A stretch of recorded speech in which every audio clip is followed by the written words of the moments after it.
The number one question I get asked is, where are the buyers coming from? Anytime I'm on a listing appointment or speaking to a potential seller.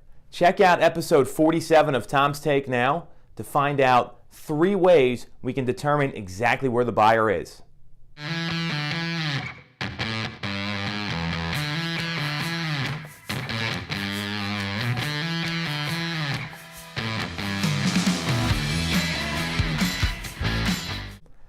I'm Tom Toole. This is Tom's Take, episode 47. Thanks for tuning in. I want to talk to you about 3 ways that we can find out exactly where buyers come from for potential sellers. So I'm going to break this down for you pretty simply and then take a little bit more of a broader approach to go over how you can actually find these people. So what are the 3 criteria? So number 1 is, we know that 68% of people who bought a home, and this is all according to the National Association of Realtors, 68% of people who bought a home last year moved within 7 miles of their current property. That's over 2/3. So we know where the buyers are coming from a geographical perspective. Obviously, there's relo buyers. That makes the other little less than 1/3 of the people that bought a home. We also know that if they're coming from an existing property, buyers will typically move up 1/2 their current home's value if they're moving up to a bigger home, or down 1/3 of their current home's value if they're downsizing. So let's illustrate this with a great example. Average sale price in our market's right around $300,000. Let's use that. It's a round number. These are $200,000 homeowners, and these are $450,000 homeowners. So we know where they're coming from on the front and back end. And this is a really easy equation you can apply to any property. Lastly, what we know is, again, let's use the $300,000 example. Typically, people, in order to qualify, will buy a home that's going to be 4 times their annual income.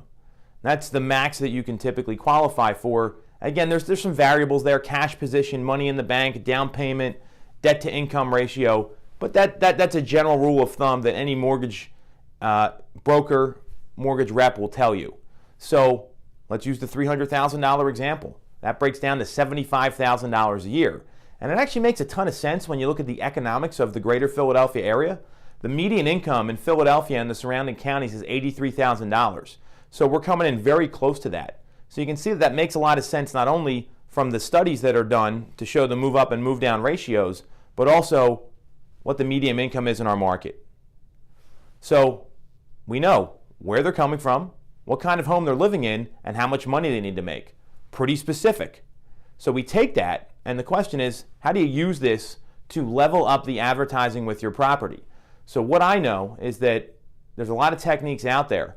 Social media, Google pay-per-click advertising, just to name a couple, where you can take that information and get a very clear profile of the economics of the buyer, again, where they're living, and then run highly focused ad campaigns that will just target those people on social media based on all the NAR information and the research that's out there. So this is something that if you're a home seller right now, your realtor better absolutely be doing. So you're targeting the exact right people and the exact buyer that's going to be a buyer for your home. Ask them about this. Ask these questions. What's their strategy? Who's the buyer for the home? What's the profile? And if you're an agent out there, you need to dig deeper into this so that you can get your listings in front of the right people that are going to be likely buyers for the property. You know, it's great to market a 2-bedroom condo to everyone that's out there, but if you got a family of 5 or someone that's just not going to be a fit for it, it's great they know about it, but are they going to buy it? And that's really the question here. So if you got any questions about this topic, you want to know more about who likely buyers for your home would be based on where your home's position is in the market, ping us on social, send me a private message. We're here for you to answer any questions you have. And this is a really quick learning lesson of where the buyers are coming from. Talk to you next week.